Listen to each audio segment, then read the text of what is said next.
पाकिस्तान में इमरान नाम का तूफान, क्या होगा मुनीर का अंजाम। पाकिस्तान में 27 दिन बाद भी इमरान खान को लेकर सस्पेंस बरकरार है। अडियाला जेल में बंद इमरान से किसी को मिलने नहीं दिया जा रहा। जेल में इमरान किस हाल में है, किसी को पता कुछ चल नहीं पा रहा। इसी बीच इमरान की बहन नौरीन नियाजी ने शाहबाज और मुनीर को एक बार फिर से चेतावनी दी है। नौरीन नियाजी ने कहा कि इमरान खान को अगर कुछ हुआ तो कोई बचेगा नहीं, उन्हें खरोंच भी आई तो मुल्क में हालात बिगड़ जाएंगे। नौरीन ने कहा कि शाहबाज और मुनीर इमरान को चोट पहुंचाने की गलती नहीं करेंगे क्योंकि वो रेड लाइन होगी। पाकिस्तान की आवाम इमरान के साथ है। अगर इमरान खान का बाल भी बाका हुआ तो पाकिस्तान में हालात काफी खराब हो सकते हैं। इमरान की बहनें और समर्थकों का यह कहना है कि मुनीर और शाहबाज के इशारे पर अडियाला जेल प्रशासन ने इमरान को डेथ सेल में डाल दिया है। 4 हफ्ते से किसी को भी इमरान से मुलाकात करने की इजाजत नहीं दी गई। अगर मंगलवार तक इमरान खान से नहीं मिलाया गया तो फिर पाकिस्तान में बड़ा आंदोलन होगा। खबर तो यह भी है कि इस दौरान अडियाला जेल पर अटैक भी हो सकता है। इमरान की बहनों का यह भी कहना है कि 4 नवंबर को इमरान से आखिरी बार मुलाकात हुई थी। उसके बाद से किसी को भी जेल के अंदर जाकर इमरान से मिलने नहीं दिया गया। बहनें सवाल कर रही हैं कि आखिर जेल में इमरान के साथ ऐसा क्या हुआ कि उन्हें पूरी तरह से आइसोलेशन में रखा गया है।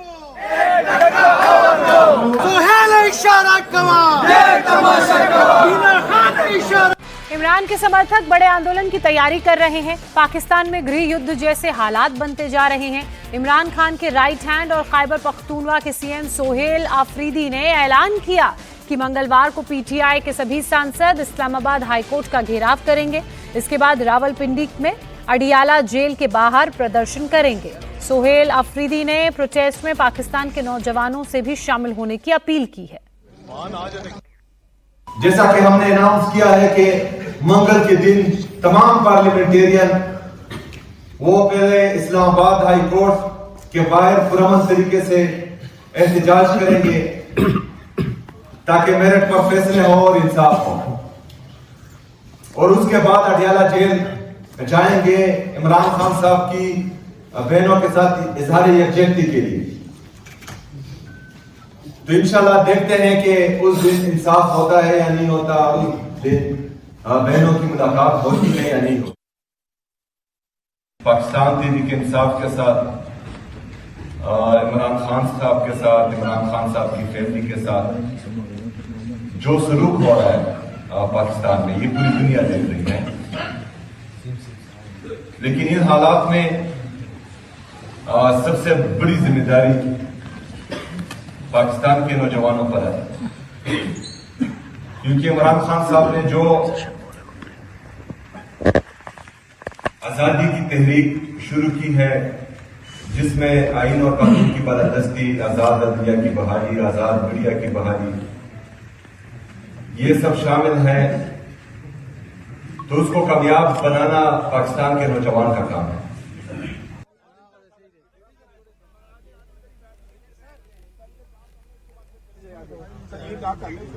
इमरान खान के समर्थक एकजुट हो रहे हैं। पूरे पाकिस्तान में इस वक्त खलबली मची हुई है। आखिर 2 दिनों के अंदर हर कोई जानना चाहता है कि यहाँ क्या होने वाला है। पाकिस्तान में इमरान खान की पार्टी के सेनेटर ये बात पुख्ता कर चुके हैं कि कुछ तो बड़ा होने वाला है।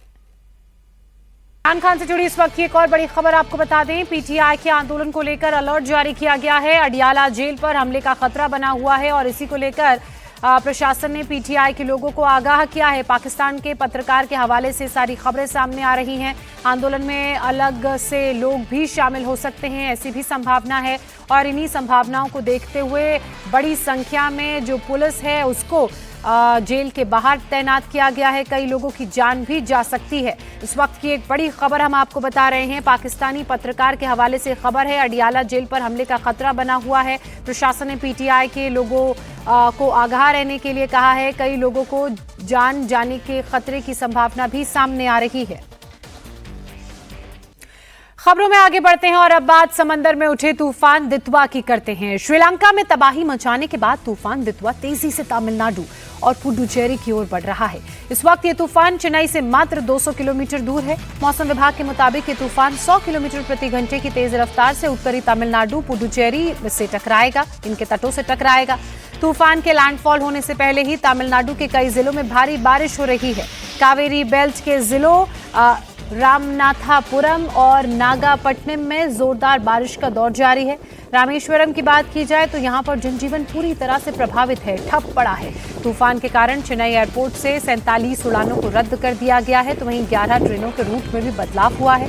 चक्रवात दितवा का असर पुडुचेरी में भी दिख रहा है। तेज हवाएं चल रही हैं, समुद्र में ऊंची ऊंची कई फीट लहरें उठ रही हैं। आज शाम तक पूरी ताकत के साथ तूफान तटों से टकराएगा। तूफान के आने से पहले तीनों राज्यों के तटीय क्षेत्रों में तेज हवाएं चल रही हैं और भारी बारिश का दौर जारी है। समुद्र में ऊंची ऊंची लहरें भी उठ रही हैं। ये 6 तस्वीरें आप देख रहे हैं किस तरह से तेज हवा के चलते बारिश हो रही है और साथ ही समुद्र में जो ऊंची ऊंची लहरें उठ रही हैं उससे लोग तो परेशान हैं, प्रभावित हैं। तो वहीं मोर्चे पर एनडीआरएफ की भी तैनाती है, जो हर तरह की परिस्थिति से निपटने के लिए तैयार है। कहा जा रहा है कि श्रीलंका से आ रहा दितवा तूफान अगले 24 घंटों में यहां तटों में लैंडफॉल करेगा। रामेश्वरम की बात की जाए तो सबसे ज्यादा हलचल यहीं पर देखने को मिल रही है। इसके अलावा लोगों से यह अपील की गई है कि वो समुद्र के किनारे ना जाएं। इन इलाकों में जो गांव के लोग रहते हैं उन्हें दूसरी जगह शिफ्ट कर दिया गया है और मोर्चा एनडीआरएफ ने संभाल लिया है। जैसे ही तूफान का लैंडफॉल होगा उसके बाद हालात को ठीक करने के लिए जो भी पेड़ गिरेंगे और जिस तरह की परिस्थितियां होंगी उनसे निपटने के लिए टीम तैनात है।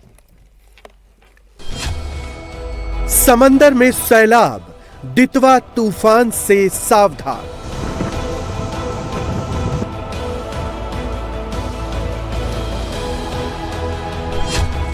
तमिलनाडु टू पुडुचेरी सावधानी का हाई अलर्ट जारी।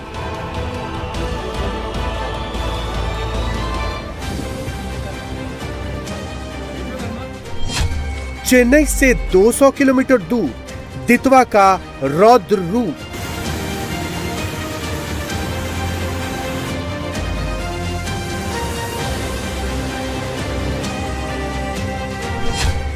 तेज हवाएं, समंदर में हलचल, तूफान से पहले बारिश भयंकर।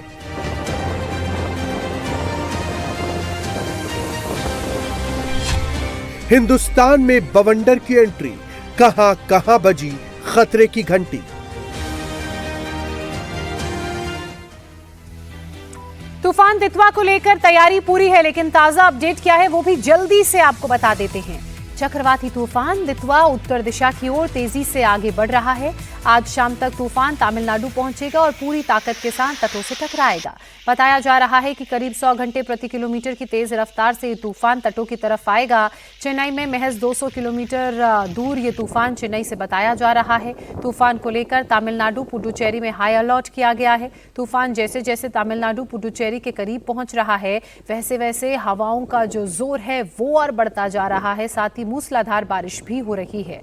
तूफान दितवा आएगा तो कितनी तबाही मचाएगा, इससे निपटने के लिए क्या क्या तैयारियां की गई हैं, साथ ही इसका असर कहां कहां देखने को मिलेगा, आइए ये भी एक एक करके आपको बताते हैं। तूफान दितवा का असर तमिलनाडु, पुडुचेरी, आंध्र प्रदेश में सबसे ज्यादा देखने को मिलेगा। इससे निपटने के लिए प्रशासन एक्शन मोड में है। तमिलनाडु में एनडीआरएफ की 14 टीमों की तैनाती है। 10 जिलों में स्कूल कॉलेजेस बंद कर दिए गए हैं। 11 ट्रेनों के रूट में बदलाव किया गया है। 47 फ्लाइट्स को कैंसिल कर दिया गया है। भारी बारिश के चलते चेन्नई एयरपोर्ट ने यह अलर्ट जारी किया है। तो वहीं पुडुचेरी में तूफान से निपटने के लिए एनडीआरएफ की 2 टीमों की तैनाती है। स्कूल कॉलेजेस को यहां पर भी सोमवार तक के लिए बंद रखने का आदेश जारी किया गया है। सेंट्रल यूनिवर्सिटी की सभी परीक्षाएं स्थगित कर दी गई हैं। कई इलाकों में बारिश हो रही है और कई इलाकों में हो सकती है, उसका रेड अलर्ट जारी किया गया है। तो वहीं आंध्र प्रदेश में भी कुछ हिस्सों में भारी बारिश का अलर्ट जारी किया गया है।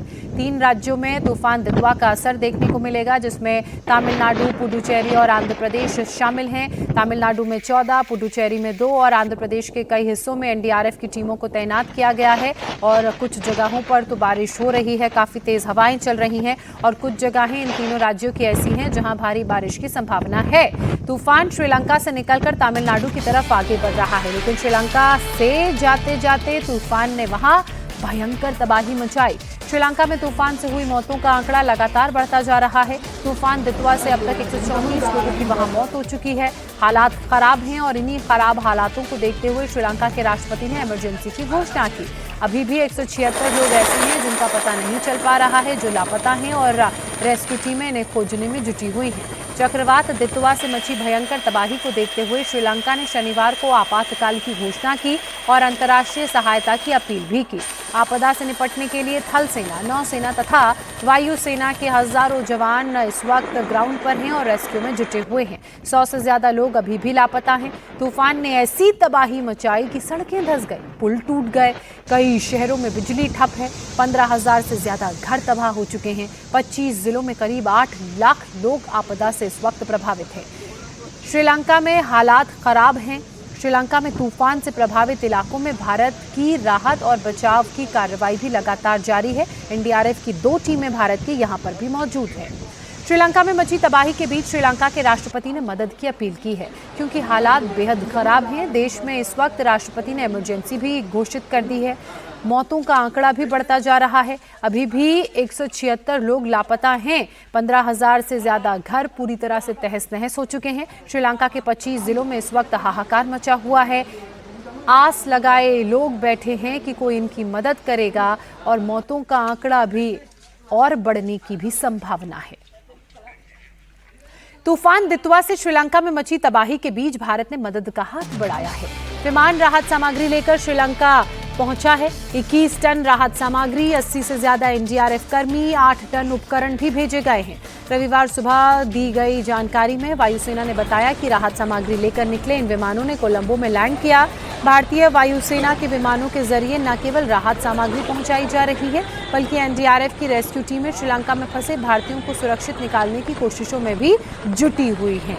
ये श्रीलंका की तस्वीरें आप देख रहे हैं। लगातार बोट के जरिए रेस्क्यू किया जा रहा है, क्योंकि ज़्यादातर इलाकों में तूफान दितवा की वजह से पानी भर गया है और लोग अपने अपने घरों में जो जहां है वो वहां फंस गया है। खाने के लिए सामान नहीं है। ऐसे में लोगों को उन इलाकों से निकालकर सुरक्षित जगहों पर पहुंचाया जा रहा है।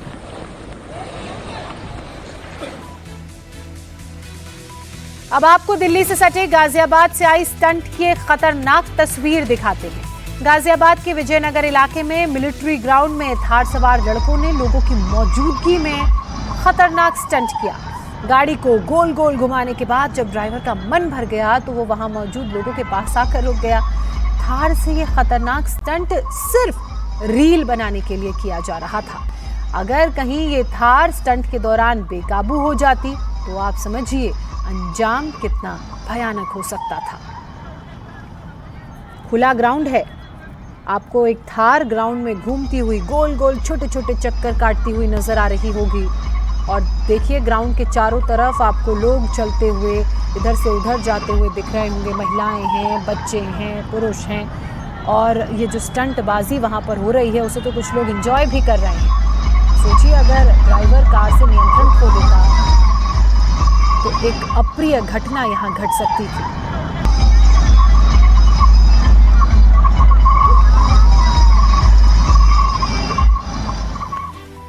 मध्य प्रदेश की बात करते हैं। यहाँ के मुख्यमंत्री डॉक्टर मोहन यादव अपने सादे जीवन के लिए जाने जाते हैं। आज उनके छोटे बेटे डॉक्टर अभिमन्यु यादव की शादी है। ये शादी भी चर्चा का विषय बनी हुई है, क्योंकि जहां लोग अपने बच्चों की शादियों में करोड़ों रुपए खर्च कर देते हैं, वहीं सीएम डॉक्टर मोहन यादव के बेटे की शादी एक सामूहिक विवाह सम्मेलन में हो रही है, जिसमें कुल 22 जोड़े विवाह के बंधन में बंधेंगे। सभी जोड़ों को मोटरसाइकिल, 2 हेलमेट, 21 बर्तन, कपड़े, सोने का मंगलसूत्र, चांदी के आभूषण, पलंग, सोफा, अलमारी, सेंट्रल टेबल सहित अन्य उपहार दिए जाएंगे। और ये उपहार उनके बेटे डॉक्टर अभिमन्यु को भी मिलेंगे, क्योंकि 21 जोड़ों की शादी में एक जोड़ा वो भी है। ये पहला मौका है जब किसी मुख्यमंत्री के बेटे की शादी इस तरह से सामूहिक विवाह सम्मेलन में हो रही है। आपको बता दें कि सीएम के बेटे और बहू दोनों डॉक्टर हैं। सीएम ने बेटे की शादी में नजदीकी रिश्तेदारों और कुछ चुनिंदा लोगों को ही बुलाया है। इंडिया टीवी से बात करते हुए मध्य प्रदेश के मुख्यमंत्री डॉक्टर मोहन यादव ने और क्या कुछ कहा, आइए। एक कुर्सी लगा दो। अक्सर हाई प्रोफाइल शादियां हमने देखी है डेस्टिनेशन वेडिंग में होती है या शाही दिखावे के साथ, लेकिन ये शादी एक मिसाल जरूर बन रही है। मध्य प्रदेश के मुख्यमंत्री हमारे साथ है। सारे पिता होने के नाते नहीं लगा आजकल 5 स्टार 7 स्टार्स में शादियां हो रही है, हाई डेस्टिनेशन शादियां। देखिए, यशस्वी प्रधानमंत्री के नेतृत्व में सबका साथ सबका विकास, तो कम खर्च में सामूहिकता के साथ सारे कार्यक्रम करने का भाव होना जी। और ये उसी की मिसाल है। महाराज सिंधिया भी सड़क पे हमारे साथ इस कार्यक्रम में शामिल हुए हैं और हम सब भी लोकतंत्र के अंदर ये परमात्मा की दया है कि हमारे इस भाव के आधार पर माननीय प्रधानमंत्री जी का हम सबका आग्रह है कि सहज सामान्य और सरल तरीके से सादगीपूर्ण व्यवस्थाओं का और खास करके ये जो पारिवारिक अनावश्यक भी जो खर्चे होते हैं उसको कंट्रोल भी करना चाहिए।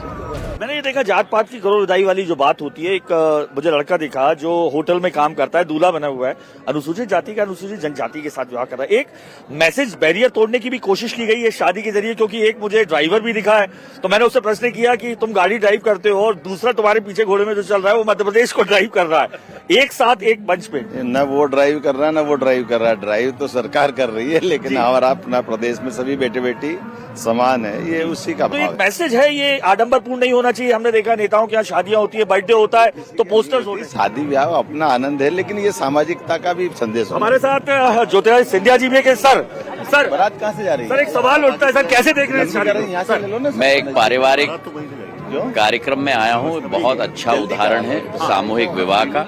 मैं बधाई देना चाहता हूँ मुख्यमंत्री मोहन यादव जी और उनके परिवार को। तो ये मैसेज जाना चाहिए हर जगह सर। हाँ, ये बिल्कुल मैसेज जाना बिल्कुल चाहिए। बिल्कुल। सामूहिक सम्मेलन में जोड़ों को आशीर्वाद देने स्वामी रामदेव भी पहुंचे। साथ ही राज्यपाल मंगूभाई पटेल, विधानसभा अध्यक्ष नरेंद्र सिंह तोमर और अखाड़ा परिषद के अध्यक्ष रविंद्र पुरी, बागेश्वर धाम के पीठाधीश्वर धीरेन्द्र कृष्ण शास्त्री समेत कई बड़े संत महंत शामिल हुए। उस दौरान बाबा रामदेव ने वर वधू को आशीर्वाद देते हुए क्या कहा, आइए आपको वो भी सुनाते हैं।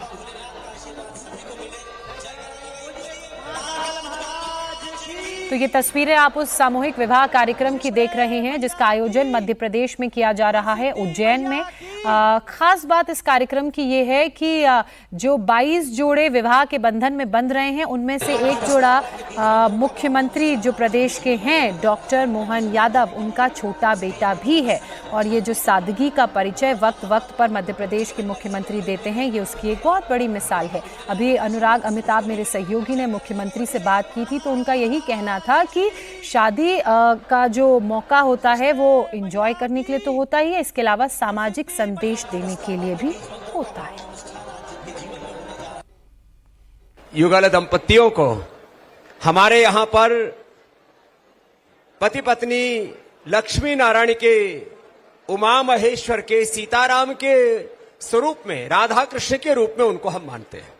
और सबसे बड़ा उनका तत्व है कि सब भगवान और भगवती के प्रतिनिधि होकर के दिव्यात्माओं का इस धरती पर सृजन करें और जो हजारों लाखों करोड़ों वर्ष पुरानी आ रही अपनी सनातन परंपरा का निर्वहन करे। 1,96,08,53,126 वर्ष पुरानी अपनी सनातन संस्कृति के उस शाश्वत सत्य को एक साथ यहाँ पर हम जीवंत होता हुआ देख रहे हैं कि यहाँ पर सभी जात वर्ग समूह के एक साथ एक मंच पर यह विवाह का अवसर मैंने अपने जीवन में इतने बड़ी प्रभुता को प्राप्त करके सबके साथ एक साथ फेरे हो रहे हैं और उसमें कोई वर्ग जाति का भेद नहीं।